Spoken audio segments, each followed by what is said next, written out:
Programang ito ay rated SPG. Striktong patnubay at gabay ng magulang ang kailangan. Maaaring may masiselang tema, lengguwahe, karahasan, sexual, horror o droga na hindi angkop sa mga bata. Tuluyan na ngang nakakita ng ebidensya si Kurt laban sa mga kasabwat ni Attorney Alon at Patricia. Mas tumindi ang mga revelasyon dahil sa isang piraso ng ebidensya na nag-uugnay sa mga masasamang tao at sa malapit sa puso ni Lilet na si Patricia. Ano nga ba kaya ang posibleng koneksyon ni Vivian kay Menard? Malalaman kaya ni Lilet at Kurt ang totoo? Alamin natin. Welcome back sa aking channel, mga kaganapan sa Lilet Matias. Patindi na nga ng patindi ang mga revelasyon sa Lilet Matias, attorney at law. Ang lahat ng lihim ay unti-unti nang nabubunyag at ang lahat ng ebidensya ay kusa nang naglalabasan. Kagaya na lang ni Trixie. Desidido na si Trixie na ipaalam sa atin niyang si Lilet kung anuman ang lahat ng nalalaman niya. Kagaya na lang ng pagsabwatan ni Attorney Alon at ni Patricia.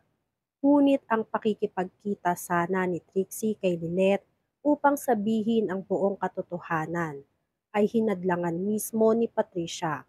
Sinubukang pigilan ni Trixie na sabihin kay Lilet ang totoo. Nakiusap si Patricia kay Trixie na huwag gawin sa kanya ang mga bagay na iyon. Ngunit desidido na si Trixie. Wika ni Trixie, kailangan nang matapos ang lahat ng kasamaang ginagawa ni Patricia, lalong-lalo na ang pakikipagsabwatan ni Patricia kay Attorney Alon. Patuloy na minamanipula ni Patricia ang utak ng anak niyang si Trixie. Wika ni Patricia, hindi pwedeng sabihin ni Trixie ang lahat kay Lilet dahil malalaglag siya. Pinaglaban ni Trixie na kailangan ng pigilan si Attorney Alon dahil hindi siya pupwedeng maikasal kay Ira. Palaban at gustong-gusto na ni Trixie na umalis sa bahay nila. Ngunit patuloy pa rin ang pagkumbinsi ni Patricia kay Trixie. Pilit pinapaintindi ni Patricia kay Trixie ang lahat ng bagay. Ngunit hindi talaga maintindihan ni Trixie. Dagdag sa katanungan ni Trixie, bakit ba pinoprotektahan ni Patricia si Attorney Alon? Anong meron kay Attorney Alon? Anong relasyon nilang dalawa? Patuloy ang pagkukumbinsi ni Patricia kay Trixie hanggang sa kinailangan ng sabihin ni Patricia na may sikreto siyang tinatago na nalaman ni Attorney Alon na talaga namang makakasira ng kanilang pamilya, lalong-lalo na ng reputasyon ni Patricia. Dahil sa kagustuhan ni Patricia na pigilan ang kanyang anak na si Trixie, nabuking niya mismo sa kanyang anak ang sikretong pinakatago-tago niya, na siya ang pumatay kay Attorney Meredith. Nagimbal si Trixie sa nalaman niya. Hindi niya lubos maisip na ang taong pinakamamahal niya ay mamamatay tao pala, isang kriminal.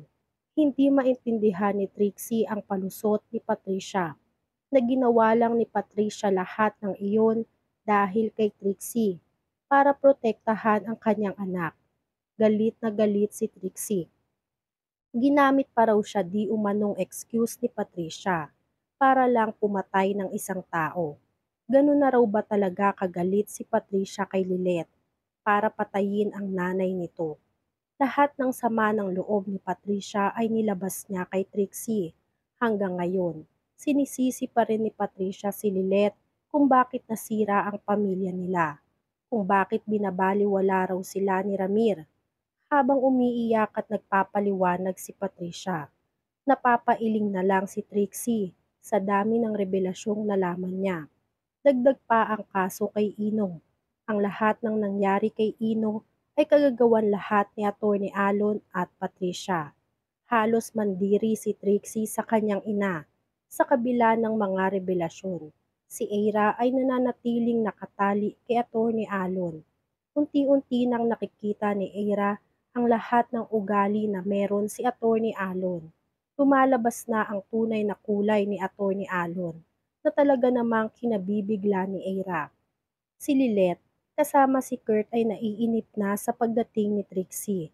Hindi na sinasagot ni Trixie ang mga tawag ni Lilith, kaya napagdesisyonan nila na puntahan na lang si Trixie sa bahay nila. Napag-alaman nila na hindi pala nakaalis si Trixie sa bahay nila. Kahit ang text mismo ni Trixie kay Lilith ay nakaalis na siya ng bahay. Bagay na pinagtataka ng husto ni Lilith at Kurt. Si Patricia at Ramir ang humarap kay Lilith para sabihin na masama ang pakiramdam ni Trixie kaya hindi na nagawang sumunod sa lugar ng pagkikita nila. Samantala, nagbabalik na muli ang tauhan na si Calorena at Constantino. Hanggang ngayon, hindi pa rin nila matanggap ang pagkawala ng kanilang anak na si Ino. Nagpasya si Calorena na bisitahin ang puntod ni Ino. Dumaan na rin si Calorena sa puntod ni Atty. Meredith. Hindi niya inaasahan ang taong madadatnan niya sa puntod, mismo ni Atty. Meredith. Si Trixie, dala ang isang bulaklak. Hindi alam ni Trixie kung ano ang gagawin niya, dahil alam ni Trixie kung sino talaga ang tunay na pumatay kay Atty. Meredith at kung sino ang pumatay kay Ino. Lahat ng revelasyong inamin ni Patricia sa kanya ay nanumbalik. Maluha-luha siya nang makita si Calorena, habang si Calorena ay nakatitig lang di umano dito kay Trixie.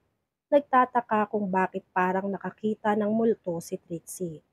Nakokonsensya si Trixie sa lahat ng nalalaman niya. Hindi na makatulog ng maayos si Trixie dahil binabagabag siya ng mga kaganapan. Hanggang ngayon, hindi niya matanggap na ang kanyang ina ang may kagagawa ng lahat, pati mga inosenteng tao ay nadamay dahil sa kagagawa ng kanyang ina. Hanggang kailan pagtatakpan ni Trixie ang kanyang ina na si Patricia. Si Trixie lang talaga ang nag-iisang susi para ma-expose ang lahat ng lihim ni Atty. Alon at Patricia. Kung mananahimik lang si Trixie, wala silang kamalay-malay na nakakasalumuha na nila ang isang kriminal katulad ni Patricia at Atty. Alon. Tuwang-tuwa naman si Patricia dahil nautakan na naman niya ang kanyang anak na si Trixie. Nadala niya si Trixie sa padrama-drama at paiyak-iyak niya para lang hindi siya tuluyang ilaglag nito. Dahil nga nautakan muli ni Patricia itong si Trixie, nananatiling wala pa ring hustisya ang nagawang pagkamatay nitong si Atty. Meredith dahil hindi nagawa ni Trixie ang kanyang layunin na i-expose ang lahat ng lihim ng kanyang ina na si Patricia. Yan nga ang mga kaganapan at mga dapat nating abangan dito sa Lilet Matias. Kung gusto nyo pa ng mga ganitong klaseng video, ay mag-subscribe at i-like itong video na to. Maraming salamat po.